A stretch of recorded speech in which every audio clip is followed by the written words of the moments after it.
Di video ini gue akan bahas tentang yang namanya neraka laki-laki. Apa itu neraka dari seorang laki-laki? Di dunia zaman sekarang ya banyak banget laki-laki itu hidup gue sebutnya di neraka laki-laki ini. Di mana mereka nggak dihargai sama keluarga sendiri. Punya istri nggak dihargai sama istri. Punya pacar pun nggak dihargain sama pacarnya. Dianggap sebelah mata, ya dipandang sebelah mata, nggak dilihat sebagai manusia. Bahkan sama orang tua dari istrinya, laki-laki itu banyak yang diinjak-injak. Dan mereka tidak apa-apa untuk diinjak-injak. Ini yang gue sebut dengan neraka laki-laki. Diremehkan sama teman, nggak dianggap sama keluarga besar, keluarga lu pun nggak dianggap sama keluarga besar. Ketika makan-makan misalnya tahun baru, ya keluarga lu itu yang disuruh cuci piring. Keluarga lu yang paling nggak dianggap karena mobilnya datang ke rumahnya paling jelek. Kenapa semua ini bisa terjadi? Simple, laki-lakinya itu nggak punya yang namanya kompetensi, ya nggak kompeten dalam semua yang dia kerjakan. Dan ini adalah neraka laki-laki yang gue bingungnya ya, banyak laki-laki nggak apa-apa gitu hidup sebagai pecundang seperti ini. Kalau kalian kilas balik ya di zaman Roma itu kalau kalian mikir peperangan, ada yang namanya siege warfare, di mana itu kalian harus masuk ke sebuah benteng. Kalian mau serang sebuah kastil, itu ada bentengnya, lo harus naik, ya. Gimana cara naiknya? Ya pakai tangga zaman itu. Nah lu akan pikir sekarang pecundang-pecundang seperti lu, kok ada yang mau ya yang naik pertama? Itu kan yang lu pikirin kan? Karena yang naik pertama itu kemungkinan matinya itu besar sekali. Nyatanya pasukan Roma itu rebutan justru untuk yang naik pertama. Kenapa? Karena kalau lu naik pertama dan lu berhasil untuk menaklukkan kastilnya, lu akan mendapatkan kebanggaan khusus. Disebutnya pada zaman itu Roman Triumph ya. Jadi lu akan dapat gitu loh. Lu dapat honor gitu, kebanggaan terhadap diri lu sendiri, dapat pride gitu. Laki-laki zaman sekarang nggak ada dia begitunya, ya.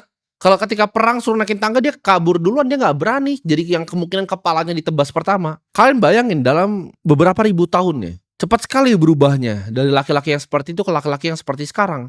Lu kalau nggak bisa nyelesain ya masalah yang ada di hidup lu hari ini, lu nggak akan dikasih kesempatan itu untuk punya masalah besok. Dan kalian yang mungkin duduk di sini ngerasa gue nggak pengen ada masalah di hidup gue.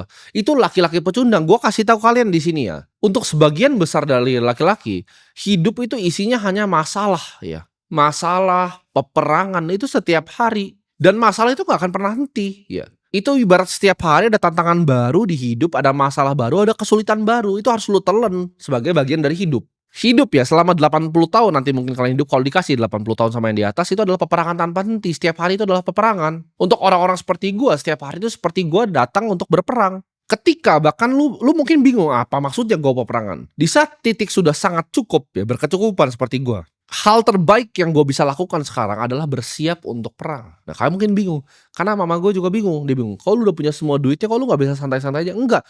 Justru ketika gue dapat duit yang sangat banyak, di situ gue takut karena dengan duit yang sangat banyak ada sangat banyak orang yang mau ngambil itu dari gue. Dunia ini hutan rimba, kompetisi, peperangan. Jadi setiap kali gue dapat banyak, gue taunya akan ada masalah yang datang dan gue persiapkan diri gue untuk masalah yang akan datang.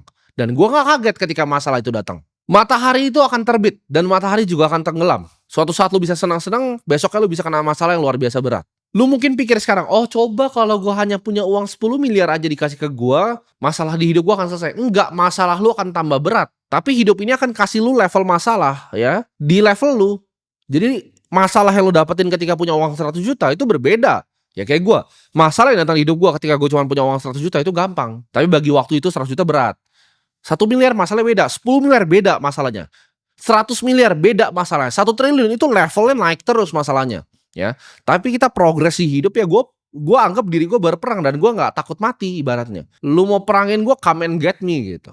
Laki-laki itu dikutuk untuk jadi prajurit hidup ya di hidup ini. Kita dikutuk dari awal untuk banting tulang, untuk cari duit, cari nafkah buat keluarga kita. Kita zaman dulu disuruh berburu ya, rela mati lawan binatang buas untuk menghidupi keluarga kecil kita. Kenapa pertanyaan orang lu bisa mandang sebelah mata dan lu di posisi lu sekarang seperti di neraka ini? Karena lu nggak kompeten dan lu nggak bisa nyari duit. Jangan bingung kenapa keluarga istri lu itu ketika lu datang ya ke mertua lu, mereka anggap lu sebelah mata. Kenapa lu datang pakai mobil yang paling jelek? Atau kalau datang pakai motor gitu. Ya gimana nggak dipandang sebelah mata? Istri lu mau beli tas kagak bisa, rumah lu masih nyicil, ya istri lu mau interior rumah lu nggak mampu. Dia mau makan apa lu nggak bisa kasih. Terus lu bingung kenapa dia selingkuhin lu, tinggalin lu ke cowok yang lebih kaya. Karena lu nggak kompeten, bos, lu pecundang. Lu sebagai laki-laki hidup itu udah gagal, udah masuk di yang gue sebut namanya neraka laki-laki ini. Gimana cara lu keluar? Ya jadi orang kaya. Sederhana ya. Coba sekarang ya, lu ngerasa lu gak dihormatin sama istri lu, coba naik Ferrari.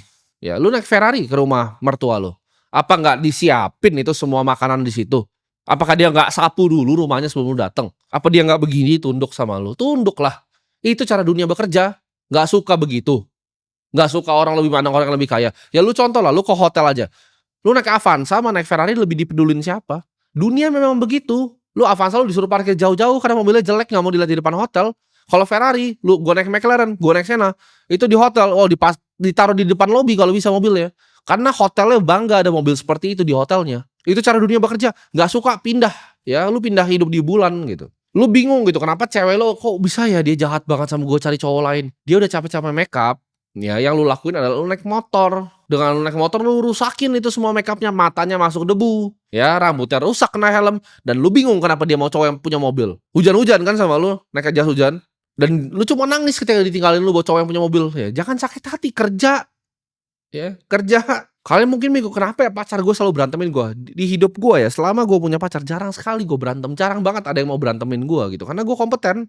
Jarang sekali gitu berantem karena mau makan di mana. Enggak, mereka semua yang ikut gue mau makan di mana. Karena mereka tahu gue akan kasih makanan yang terbaik. Lu nggak usah mikir lah, nggak usah pasang otak lu. Lu jadi princess aja duduk di mobil gue. Udah gue bawa lu gitu, selesai. Jadi nggak pernah ada berantemnya. Soal hal-hal kecil tuh nggak ada berantemnya. Lu ngikut gue, lu nggak mau makan tempat gue ya lu makan sendiri di rumah, selesai.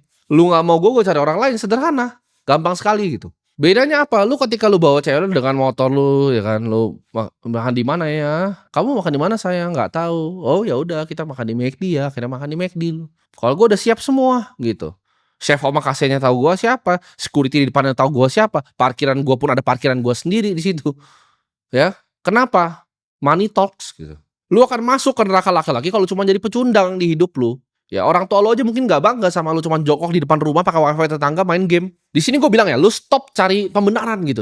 Stop cari validasi sana sini lewat konten TikTok cowok-cowok miskin gitu. Oh split bill lo begini. Terus gue liat komennya, oh ada yang lumrah loh di luar negeri. Gak tahu ya Indonesia kenapa cewek standar TikTok. Memang sudah berubah zamannya. Lu kalau nggak mau cewek ekspektasi cowoknya kaya, lu jangan tinggal di planet bumi.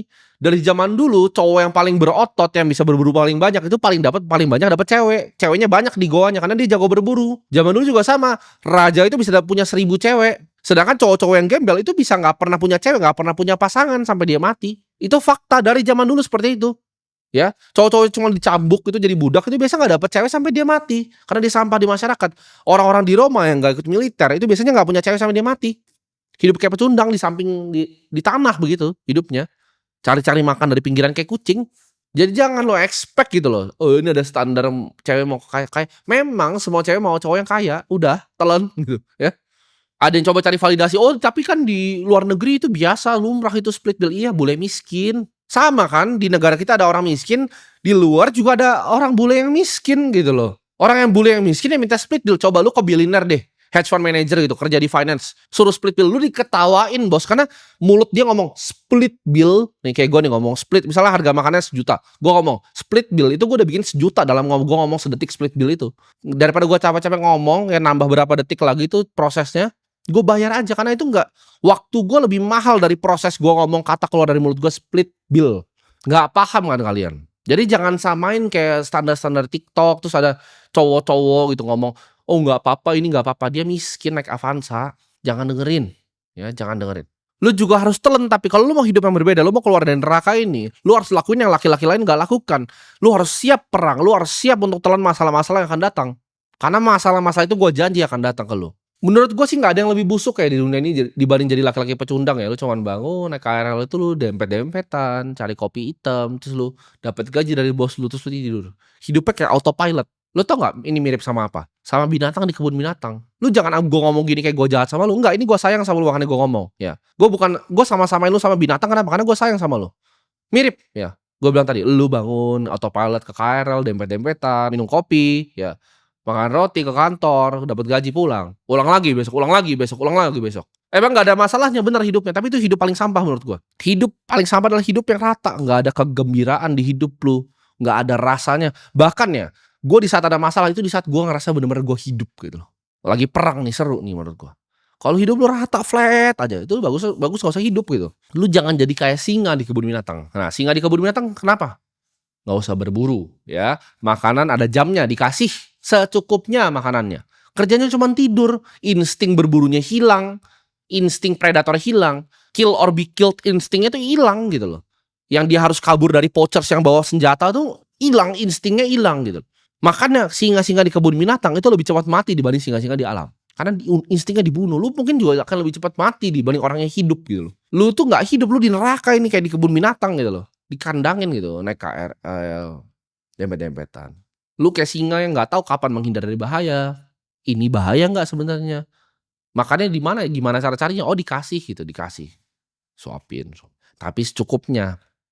Apa bedanya lu sama binatang di kebun binatang? Nggak ada bedanya.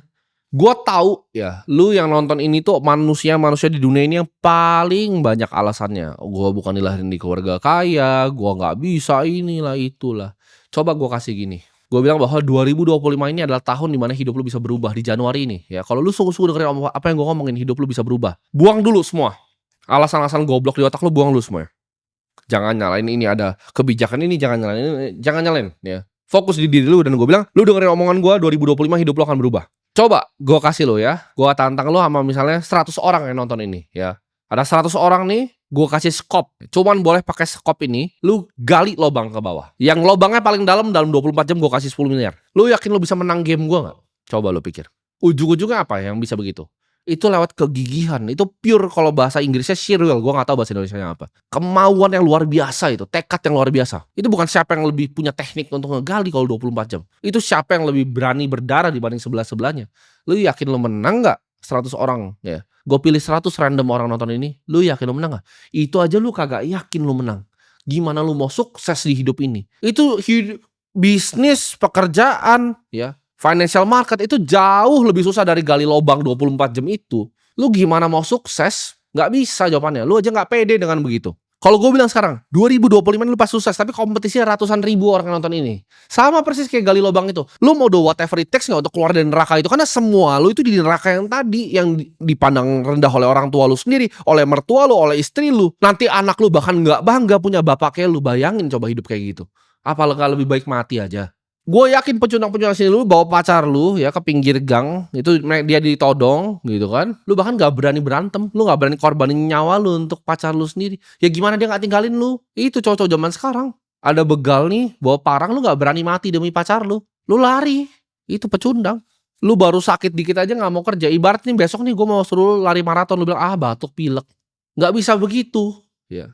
Pekerjaan tuh sama, lobangnya sama, dia nggak tunggu lu untuk istirahat dulu. Ada yang gali terus gitu 24 jam. Kalah lu. Gue gali terus 36 jam sampai tangan gue berdarah semua tuh kalau gue disuruh. Lu mikir gak sih di universe yang luas ini ya, alam semesta yang sangat luas ini, ever expanding. Seberapa hoki lu untuk bisa bernafas di sini, lahir sebagai manusia, dan itu lu sia-siain sekali kesempatan lu hidup untuk alasan-alasan lu, nanti aja lah. Jangan pikirin yang duniawi. Ya itu lu aja gitu. Tapi hidup mah di bawah santai aja, lu egois ya. Keluarga lu tuh makan masih susah, biayain dulu mereka, biayain orang sekitar lu ya. Berbagi ke sesama. Udah, ngapain kaya-kaya kayak lu? Karena dengan kaya kayak gue bisa bangun untuk sekolah anak berkebutuhan khusus, gue bisa bangun sekolah di NTT. Ini gue mau bangun lagi bulan depan sekolah. Lu bisa gak begitu? Gue dalam hidup gue bangun ribuan sekolah. Karena gue percaya edukasi itu tuh bisa ngekemplang otak-otak bodoh kayak lu semua di sini. Kalau dengan edukasi yang benar, gue yakin negara ini berubah. Kalau gue dikasih kesempatan untuk berubah, gue rubah gitu loh. Kenapa gue masih bikin video kayak gini? Karena gue mau rubah pikiran lu. Jangan sampai itu mimpi buruk gue itu. Anaknya malu sama bapaknya sendiri. Pulang sekolah anaknya temennya mau main, dibilang jangan main di rumahku. Kenapa? Karena rumahnya jelek. Karena malu sama rumah yang dibeli sama bapaknya. Gue gak mau punya kehidupan seperti itu. Seberapa egois diri lu untuk anak lu. Gak bisa kasih yang terbaik untuk anak lu. Gak bisa kasih yang terbaik untuk istri lu. Gak bisa kasih yang terbaik untuk pacar lu. Gak bisa kasih yang terbaik untuk nyokap lu. Gak bisa umrohin orang tua lu. Lu egois kan kalau gak mau jadi kaya?